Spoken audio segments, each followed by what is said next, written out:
So yesterday was Storm Claudia and the wind was blowing from the east, which is a very unusual direction. The stock building here is east facing. Obviously we've got it open. I have got some nets on the top. This was mainly to keep pigeons from flying in and out rather than as a sort of windbreak. And it's got like a, I think it's called a cantilever, so it hangs over about 4 foot. And this is normally enough to keep the silage underneath dry.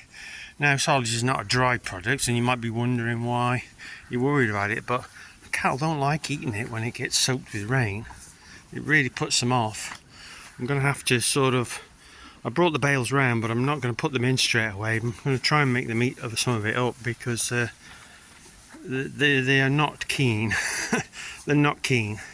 They'd rather be starting on new bales, but that would be obvious anyway. But I can't clear all that away because all it is wet. It's not that it's gone off or it's, you know, got a lot of muck in it or anything. These are actually 24 bales, so they're not the ones with the muck in that I baled this year. So yeah, I'm gonna be a bit mean to them and not put these bales in for a couple of hours and see if they eat some more of it up. Sorry about that, guys.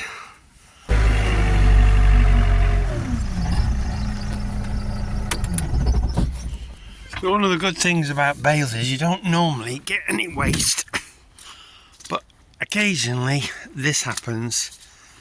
If you're a farmer, you'll know exactly what's caused that. Won't even need to tell you. This is our little rodenty friends.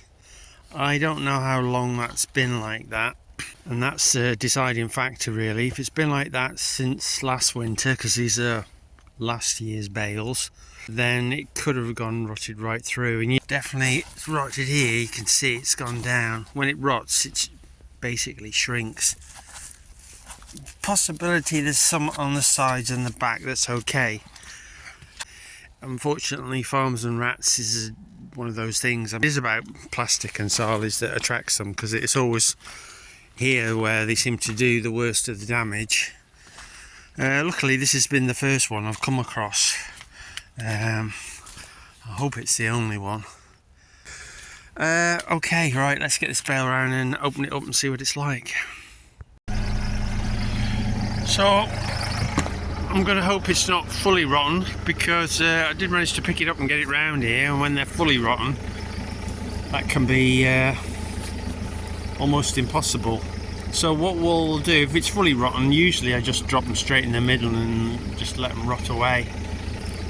You know what feed's like valuable this year, so if half of it or 3/4 of it maybe is okay, what I will do is I'll just push it up to there. The cattle will only eat what's good to eat, and then the rest of it we can clear away then. So let's have a look. Well, that's a good sign. It may well just drop straight off the spikes when I cut the plastic off. This half of the bale is definitely alright, so right, let me just finish cutting this off and I'll show you what it's like. Well, we've got a good portion of the bale that looks like it's rotten, but I think I'd estimate 2/3 of it is good. So if I can get the strings out from under it, I'm just going to push it up to the feed barrier, and these guys can then eat from this side, and we'll chuck away what's left basically. With bales it's almost impossible to, you know, unless you've got some sort of shear to cut through it to get the bad stuff off. So what we'll do is just let them decide what's good and bad.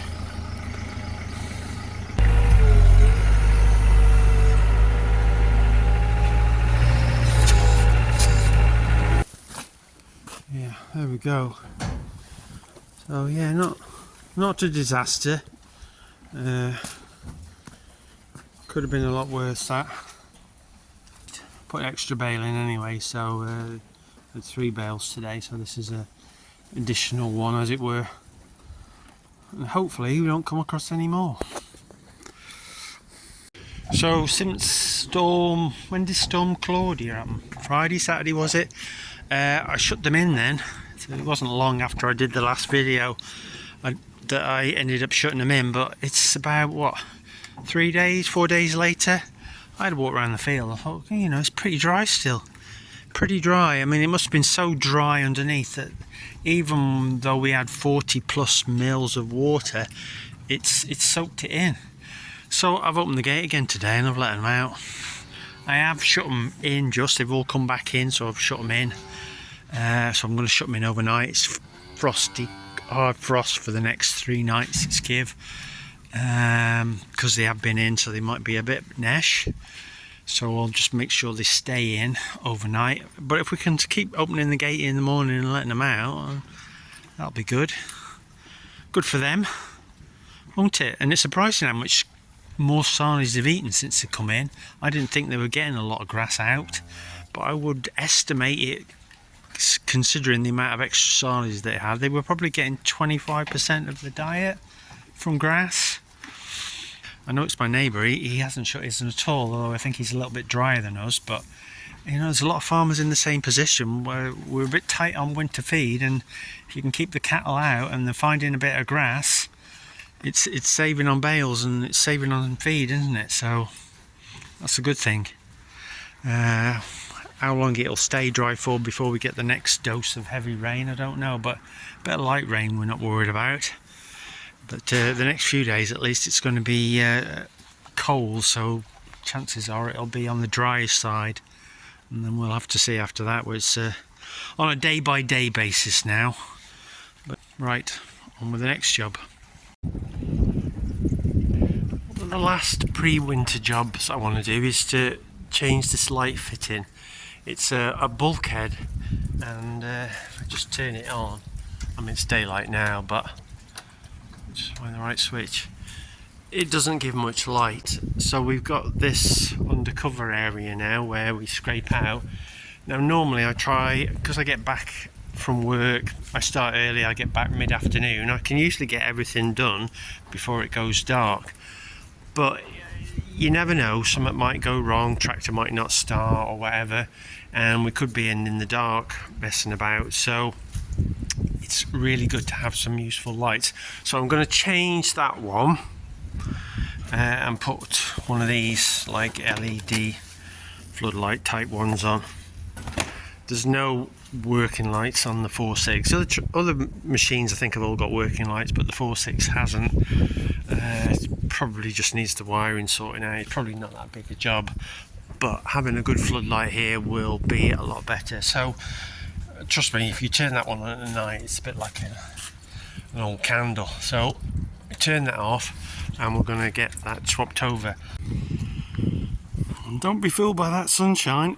It is a bitterly cold day.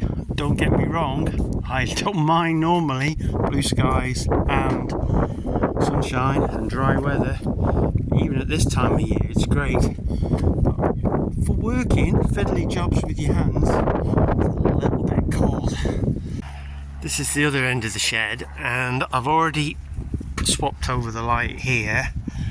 So I'll put one on this end there, and I've put an extra one into the box on this end. So sometimes they come and collect cattle in the evening, and we're loading them up here. This is our loading area, race as it were, and we have got lights on the shed over there that shine across, but you can't really see very well behind here. So I thought a couple of extra lights, and you never know, we might be treating an animal in the evening or whatever, so we've got lights here on the crush. Right, so we took the light fitting off. It's down here.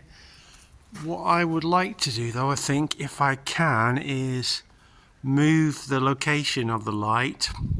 So one, it's undercover, so it'll give it a bit more weather protection, it might last a bit longer. And also, if we can move it up to near the roof, it'll be a little bit higher as well. If it'll go on that beam, it would be ideal. It'll be away from that pipe, so it won't cast a shadow underneath. So, old wire out, new wire in. Let's see how much length we've got through.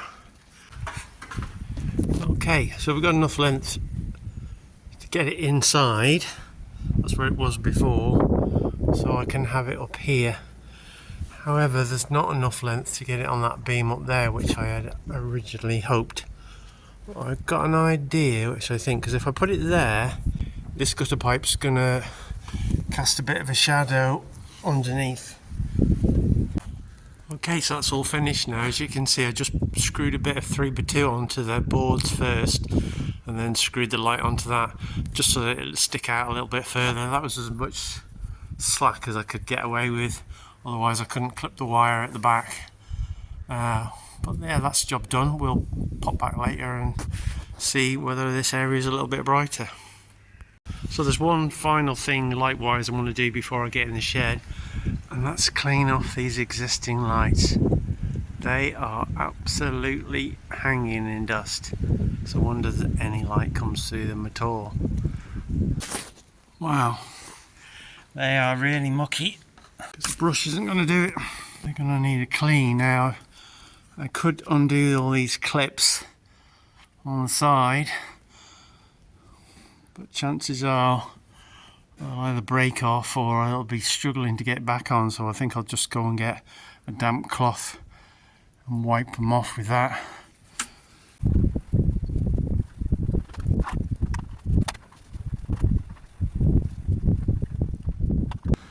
That's a bit better, isn't it?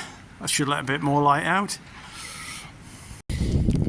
Oh, wet hands on a cold day isn't not nice. Right, I'm going to get a brew, warm myself up before I start the next job. Well, it's just gone dark now, so there we go.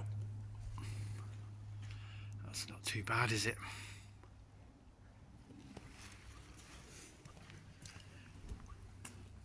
Well, they look a bit brighter too, don't they? Cheers, thanks for watching.